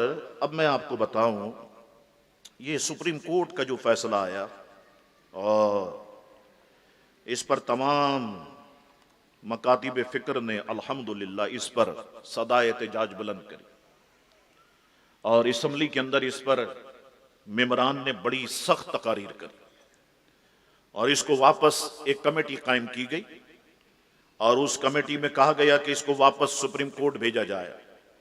अभी जब मैं आ रहा था तो मैंने सुना एक क्लिप के वो दोबारा से सुप्रीम कोर्ट जो है वो पहुंचने वाला है, ताकि जहां जहां पर गलतियां हुई हैं उन गलतियों को दुरुस्त किया जाए।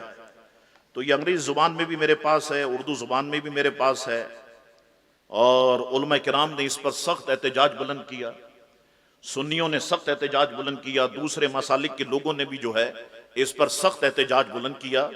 तो अब ये दोबारा से अदालत में आने वाला है। आप दुआ करें कि अल्लाह तबारक व तआला सारे मुसलमानों को इसमें कामयाबी व कामरानी अता फरमाए। अच्छा, बिल पेश किया गया, एक सूबाई असम्बली पंजाब में पेश करने के लिए एक बिल है, ये नेट पर मौजूद है।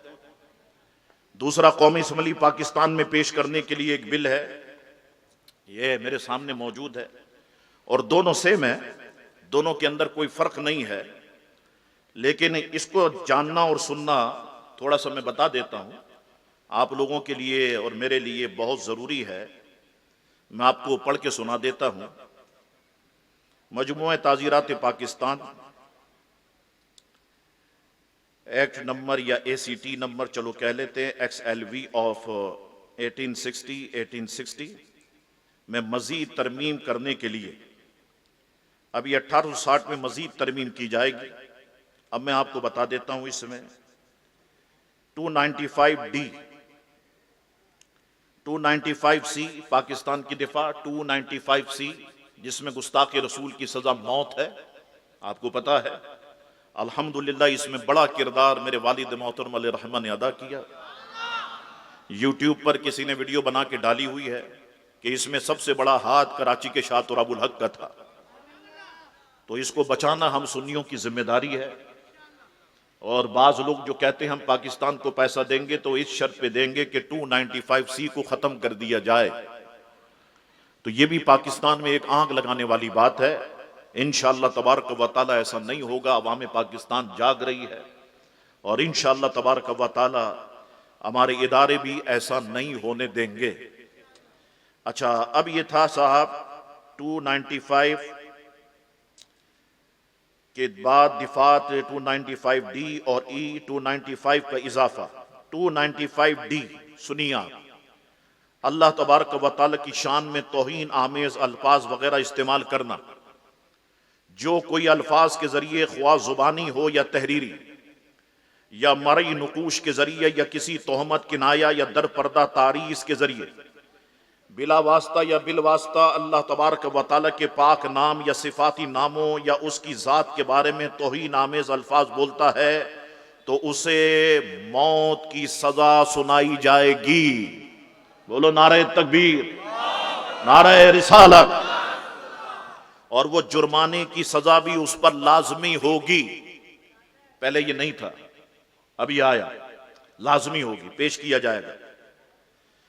295E मुसलमान का मुर्तद होना या ऐसा कलाम करना जो इर्तिदाद का बाइस हो, यह हेडिंग है।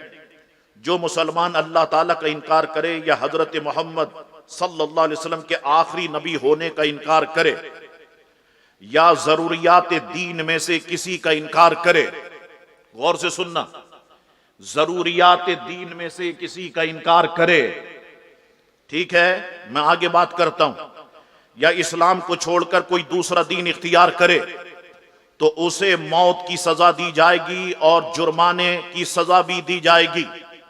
मगर शर्त यह है कि मुर्तद को सजा देने से पहले तौबा का मौका दिया जाएगा।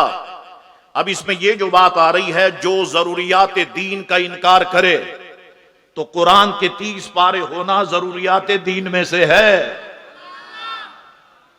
आने तो दो बिल बच्चे, फिर हम जानते हैं कि किस तरह से काम करना है, फिर हमें मालूम है किस तरह से काम करना है। फिर वो जो कहता है ना, वो कुरान, मुझे असली कुरान मिल गया, 1400 साल पुराना कुरान मिल गया, वो लेबोरेटरी में मैंने दिया हुआ है, वो बताएंगे असली है या नकली है। जरूरियात दीन का इनकार, नमाज का इनकार, रोजे का इनकार, हज का इनकार, ज़कात का इनकार, कुरान के 30 पारों का इनकार, सब आ जाएगा इसके अंदर। तो अल्लाह करे ये कानून आए। अल्हम्दुलिल्लाह सुन्नियों को कोई तकलीफ नहीं है, सुन्नियों को कोई तकलीफ नहीं, सुन्नियों का कोई नुकसान नहीं, क्योंकि सुन्नियों में कोई ना अल्लाह का गद्दार है ना रसूलुल्लाह का गद्दार है, कोई नहीं।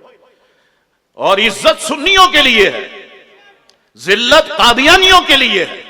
पहले भी कादियानी जलील थे, अब भी जलील हैं, कयामत तक जलील रहेंगे। सुन्नी पहले भी इज्जतदार थे, अब भी इज्जतदार है, कयामत तक इज्जतदार रहेंगे। अल्लाहु अकबर। मजमूए ताज़ीरात पाकिस्तान, ये मैंने आपको बता दिया। आगे लिखते हैं सी, मुसलमानों के मजहबी इदारों जैसे अपने इदारे के नाम रखे या मुसलमान बुजुर्गों के नामों पर अपने इदारे के नाम रखे, नहीं रख सकते। मदरसा मुस्तफ़ा नहीं रख सकते, मोहम्मदी मस्जिद नहीं रख सकते, मदरसा आयशा सिद्दीक़ा नहीं रख सकते, मदरसा फातिमा ज़हरा नहीं रख सकते, मदरसा अली नहीं रख सकते। अल्लाहु अकबर वाज़े तौर पर यह कह रहा है। और ये बातें के नाम जो है वो नहीं रखे जाएंगे।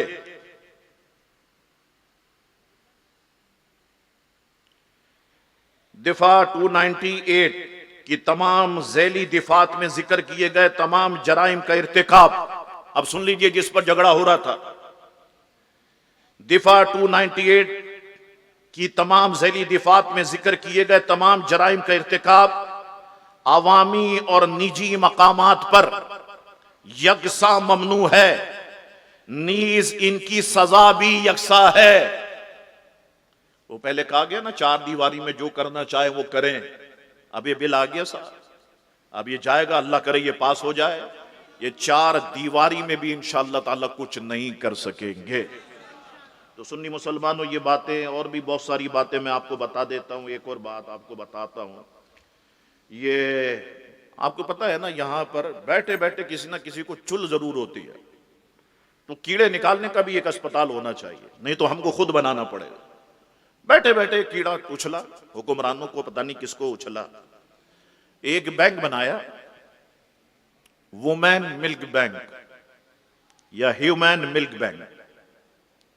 सुना आपने, अखबारात में तस्वीरें आई, उस पर हमने आवाज बुलंद करी और हमने मुफ्तियान किराम के पास सवाल बना करके मैंने फौरन फोन जो है वो उठाया। हमारे मुफ्ती साहब हैं, मुफ्ती अताउल्लाह नईमी साहब, नूर मस्जिद में होते हैं। मैंने उनसे कहा, यार ये मसला बड़ा अहम है मुफ्ती साहब, इस पर तवज्जो देनी है। अब देखें आप, उसमें क्या कहा जा रहा था, बैंक बना दिया हमने, छोटे बच्चों को हम दूध पिलाएंगे, जो औरतें अपना दूध जमा करना चाहती हों या कराना चाहती हों हमसे राब्ता करें, हम उनका दूध जमा करेंगे, मिल्क बैंक बनाएंगे, और जिन बच्चों को मां का दूध नहीं मिलता हम उनको पिलाएंगे। हम इसे पाउडर फॉर्म में लेकर के आएंगे और पाउडर फॉर्म में हम वो दूध जो है वो फराम करेंगे, और ये बहुत बड़ा अच्छा इकदाम होगा और पाकिस्तान के लिए बहुत बड़ा अच्छा इकदाम होगा। अच्छा साहब, फिर ये 15-20 साल के बाद जब शादियां हो रही होंगी तो बहन भाइयों की आपस में शादियां हो रही होंगी, है क्या होगा उसका मामला फिर? कि किसी बच्चे और बच्ची ने एक ही औरत का दूध पिया तो मामला क्या होगा? क्या शादी हो सकती है? नहीं हो सकती, शादी हो रही होगी साहब। तो उस पर अल्हम्दुलिल्लाह हमने काम किया, अहले सुन्नत व जमात की तरफ से काम हुआ, और पूरा एक फतवा इस रिसाले की सूरत में अल्हम्दुलिल्लाह आ चुका है, मौजूद है। अल्हम्दुलिल्लाह आपको मिल जाएगा, जमात अहले सुन्नत पाकिस्तान कराची से भी मिल जाएगा और नूर मस्जिद खारादर से भी आप ये फतवा हासिल कर सकते हैं। इसमें बहुत सारी किताबों से अल्हम्दुलिल्लाह मसाइल निकाल करके बयान किए गए और वाज़े तौर पर यह फतवा जो है बड़े आसान अल्फाज में मुफ्ती साहब किबला और उनकी टीम ने, मैं उन्हें मुबारकबाद पेश करता हूं, तैयार कर दिया। अभी हमारी पूरी कोशिश है कि सरकारी महकमों में यह फतवा पहुंच जाए, आला ओहदेदारान तक ये फतवा पहुंच जाए। और पहले तो बाज लोगों ने इसके जवाज का फतवा दे दिया था, फिर जब आवाज बुलंद हुई तो फिर इनकार कर दिया, साहब ये फतवा हमसे गलती हो गई हमसे, हम ये फतवा जारी नहीं करना चाहिए था। तो फिर ये सारे मामलात हो गए, इस्लामी नजरियाती कौंसिल में भी गया, हमने ये किताबचा वहां पर भी इस्लामी नजरियाती कौंसिल में भी भेज दिया है कि इसको भी देखा जाए। तो हर चीज पर नजर रखने की जरूरत है। एक और फतवा जो तैयार करने के लिए मैंने मुफ्तियान किराम को दिया है वो ये है कि फ्रांस ये कहता है कि माज़अल्लाह हमने हुजूर अलैहिस्सलाम की आवाज को रिकॉर्ड कर लिया है और 1930 में हम हुजूर अलैहिस्सलाम की आवाज लोगों को सुना सकते हैं। और फिर बाज लोग, आप पता है जज्बाती लोग हैं, उन्होंने कहा हो मुबारक हो हुजूर अलैहिस्सलाम की आवाज रिकॉर्ड हो गई, हम इंशाअल्लाह 1930 में हुजूर अलैहिस्सलाम की आवाज को सुनेंगे। वो हुजूर की आवाज होगी? इसकी श्योरिटी क्या है कि हुजूर की आवाज होगी? है तुम एआई का इस्तेमाल करो फिर और कुछ मामलात लेके आओ फिर, तो वो 1930 में अल्लाह ना करे कि वो आए, उससे पहले उलमा किराम के मैं चाहता हूं कि फतावा जात आ जाए ताकि हमारी आवाम जो है वो पहले ही से बाखबर रहे और हमारी बहनें, हमारी माएँ भी पहले से ही बाखबर रहे। इसलिए ये फतवा भी जारी किया गया और इस फतवे को भी जारी किया गया। अब अल्लाह तबारक व तआला से दुआ करें कि अल्लाह तबारक व तआला हम सबको ख़त्म नबुव्वत पर काम करने की तौफीक अता फरमाए। मैंने आपका वक्त लिया और 1:40 जो हो गए, बहुत सारी बातें जिसको मैंने छोड़ दिया, अभी तकरीबन जो है 1.5 घंटे तकरीर में और कर सकता था, लेकिन मैंने उसको छोड़ा क्योंकि सुबह फजर की नमाज है जो हमने जमात के साथ पढ़नी है। अच्छा जनाब, 7 सितंबर बरोज हफ्ता, 7 सितंबर बरोज हफ्ता, 7 सितंबर वो तारीख है सन 1974 जिसमें पाकिस्तान की कानून साज असम्बली ने कादियानियों को गैर मुस्लिम करार दिया। असम्बली ने बाकायदा जो है वो कादियानियों को गैर मुस्लिम करार दिया। तो इंशाअल्लाह तबारक व तआला ये मेमन मस्जिद मुस्लिहुद्दीन गार्डन मरकज अहले सुन्नत के नीचे इंशाअल्लाह तबारक व तआला अज़ीमुश्शान ख़त्म नबुव्वत कॉन्फ्रेंस मुनक्किद की जाएगी। आप तमाम हजरात को मैं उसमें भी शिरकत की दावत देता हूँ और अपनी माओ बहनों को भी दावत देता हूँ। तो इंशाअल्लाह तबारक व तआला ये मुनक्किद होगी। फिर 8 सितंबर मरियम लॉन में खत्म नबूवत फोरम जो हमने बनाया हुआ है, तो 8 सितंबर को इंशाअल्लाह तबारक व तआला खत्म नबूवत फोरम के तहत मरियम लॉन में अजीम शान जो है कॉन्फ्रेंस मुनक्किद की जाएगी। उसमें भी खिताब करना है मुझे, आप तशरीफ लाइएगा, बहुत सारी बातें मैं वहां पर बयान करूंगा। अच्छा, ये 24 अगस्त है, इसमें मेमन मस्जिद मुस्लिहुद्दीन गार्डन में जमीयत अशात अहले सुन्नत के ज़रिए एहतमाम यौम इमाम अहमद रज़ा खां फाजिल बरेलवी रहमतुल्लाहि ताला अलैह मनाया जा रहा है। इसमें भी इंशाअल्लाह तबारक व तआला मैं खिताब करूंगा। आप तमाम हजरात को मैं दावत देता हूँ, आप दुआ करें मेरे लिए, अल्लाह मुझे हिम्मत अता फरमाए, इखलास अता फरमाए, अल्लाह ताला मेरी जान माल इज़्ज़त आबरू की हिफाजत फरमाए, मेरे घर वालों की अल्लाह तबारक व तआला हिफाजत फरमाए, सारे सुन्नियों की हिफाजत फरमाए। तो सुन्नियों, अब सोने का वक्त नहीं है, जागने का वक्त है, बेदार होने का वक्त है। और सितंबर के महीने ही में अल्हम्दुलिल्लाह माह रब्बीउल अव्वल शरीफ है, उसकी तैयारी का वक्त है। जितना आपसे हो सके चिरागा आप चिराग करें, जितना आपसे हो सकता है चिराग करें, महफिले मुनक्किद करें, खुद घर में बैठे, बीवी बच्चों को बिठाएं, बहनों को बिठाएं, भाइयों को बिठाएं। और आपको पता है कि सुन्नियों की खूबी यह है कि सुन्नी का बच्चा बच्चा पैदाइशी नातख्वां होता है। और कसीदा बुर्दा शरीफ हम सारे सुन्नियों को याद है, तो आप पढ़ें, नाते पढ़ें, कोई मीठी चीज रखें, फातिहा पढ़ें, इसाले सवाब हुजूर की बारगाह में और तमाम अंबिया व मुरसलीन और नेक लोगों की बारगाह में पेश करें, गुनाहगार मुसलमानों की बारगाह में पेश करें। आप क्या जरूरत है आपको कि साहब फला नाथवा नहीं आ रहा, फला नहीं आ रहा, फला नहीं, और नहीं आने दो यार, आप करो, दीन इस्लाम ने चलना है, इंशाअल्लाह ताला इसी शान और शौकत के साथ ये चलता रहेगा। तो ये 4 ऐलानात मैंने आपकी खिदमत में अर्ज कर दिए हैं, आप दुआ करें। ये महफिल अब दोबारा इसका आगाज हुआ, बज़्म रज़ा की तरफ से पहले महफिल होती थी, हुसैनी अलायंस के जो मेरे ये भाई हैं मेराज और साद, इन्होंने इस महफिल का आगाज किया। मैंने कहा यार अब ये रुकनी नहीं चाहिए, ये हर महीने होनी चाहिए। और मेरी ख्वाहिश ये है, उन्होंने उस पर काम शुरू कर दिया है, मैं चाहता ये हूं कि अजीम शान खवातीन की महफिल मीलाद यहाँ पर मुनक्किद हो, जिसमें हमारी माएँ बहनें आएँ, जिसमें हमारी आलिमा आए और यहाँ आकर के खवातीन की इस्लाह करे इंशाअल्लाह ताला। तो हुसैनी अलायंस की जानिब से, ये हुसैनी अलायंस जो है अल्हम्दुलिल्लाह इसमें सारे सादात किराम मौजूद हैं। ये बताऊं मैं आपको, सारे सादात किराम अल्हम्दुलिल्लाह इसमें मौजूद है।